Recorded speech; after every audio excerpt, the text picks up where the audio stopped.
વાત કરીએ 226 કરોડના ડ્રગ્સ અને ટેરર ફંડિંગ નેટવર્કના પર્દાફાશની। અમદાવાદ સહિત દેશના વિવિધ શહેરોમાં ફેલાયેલા ક્રિપ્ટો નેટવર્ક સામે તપાસ એજન્સીઓએ ચોંકાવનારા ખુલાસા કર્યા। તપાસમાં સામે આવ્યું છે કે આરોપીઓને ક્રિપ્ટો વોલેટ મારફતે આશરે 226.54 કરોડના વ્યવહારો થયા હતા, જેમાં ડાર્ક વેબ, ડ્રગ્સ કારોબાર, આતંકી સંગઠનોને ફંડિંગ અને આંતરરાષ્ટ્રીય ક્રિમિનલ નેટવર્ક સાથે જોડાણ હોવાના આક્ષેપો છે। તપાસ દરમિયાન ગેરકાયદેસર ઓનલાઈન નાર્કોટિક્સ વેચતી વેબસાઇટ્સના ટ્રાન્ઝેક્શન ગુજરાતના ક્રિપ્ટો વોલેટ સુધી પહોંચ્યા હોવાનું પણ સામે આવ્યું। તેમાં અમદાવાદના મોસીન સદીક મોલાણીના વોલેટમાં શંકાસ્પદ ફંડ ટ્રાન્સફર થયાની વિગતો મળી આવી। વધુ તપાસમાં મોસીન સાથે જોડાયેલા ભારતના અન્ય 9 યુઝર્સના વોલેટ સુધી આ નાણાકીય વ્યવહારો ફેલાયેલા હોવાનું બહાર આવ્યું। આરોપીઓએ વ્યવહારો છુપાવવા મોનેરો જેવા અનામી ક્રિપ્ટોકરન્સીનો વ્યાપક ઉપયોગ કર્યો હતો। આશરે 2 કરોડના વ્યવહારો મોનેરો મારફતે થયા હોવાનું કહેવામાં આવે છે। મોનેરોનો ઉપયોગ સામાન્ય રીતે ડાર્ક વેબ, આતંકી ફંડિંગ અને ગેરકાયદેસર વેપારમાં થતો હોવાના દાવા પણ કરવામાં આવ્યા।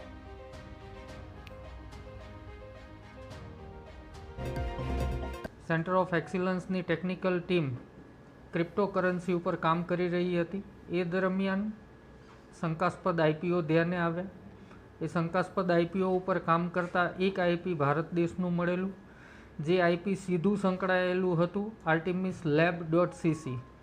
આ ડાર્ક વેબ અને ઓનલાઈન ડ્રગ્સનો ખૂબ મોટો કારોબાર કરે છે અને વિશ્વ આખામાં કુખ્યાત છે। એનું ફંડિંગ અમદાવાદના એક ક્રિપ્ટો વોલેટમાં આવેલ હોવાનું જણાયું। મોટાભાગે મોનેરોનો ઉપયોગ ગેરકાનૂની ધંધા અને ટેરર ફિનાન્સિંગમાં થતો હોય છે। આ ગેંગ પાસેથી 2 મોનેરો વોલેટ પણ અમને પ્રાપ્ત થયા છે। તો પૂછપરછ દરમિયાન આરોપી મોસીન મોલાણીએ 2023ની બ્રિટન માટે મોટા પ્રમાણમાં ડ્રગ્સ સપ્લાય ચેઇન ચલાવતો હોવાનો ખુલાસો થયો હોવાનું તપાસમાં નોંધાયું છે। આરોપ મુજબ ટેલિગ્રામ અને અન્ય ઓનલાઈન માધ્યમો દ્વારા બ્રિટન માટે ડ્રગ્સના ઓર્ડર લેવામાં આવતા અને તેની વિગતો દુબઈમાં બેઠેલા મોહમ્મદ ઝુબેર પોપચિયાને મોકલાતી હતી। હજુ સુધી ભારતના સંગઠનો સાથે જોડાયેલું હોવાનું સીધું કનેક્શન જણાઈ આવતું નથી। આ જે પૈસા આ લોકોના ખાતામાં આવતા હતા, એ સીધી જોડાણ જો કોઈનું હોય તો એ મોહમ્મદ ઝુબેર પોપટિયાનું છે। હાલ વિદેશમાં છે, એને લાવવા માટેની તજવીજ ચાલુ છે।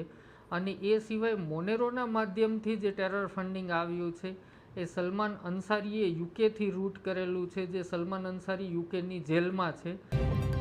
તપાસ એજન્સીઓ હવે આ સમગ્ર નેટવર્કના આંતરરાષ્ટ્રીય કનેક્શન, આતંકી ફંડિંગ અને ડ્રગ સપ્લાય ચેઇનની વધુ ઊંડી તપાસ કરી રહી છે।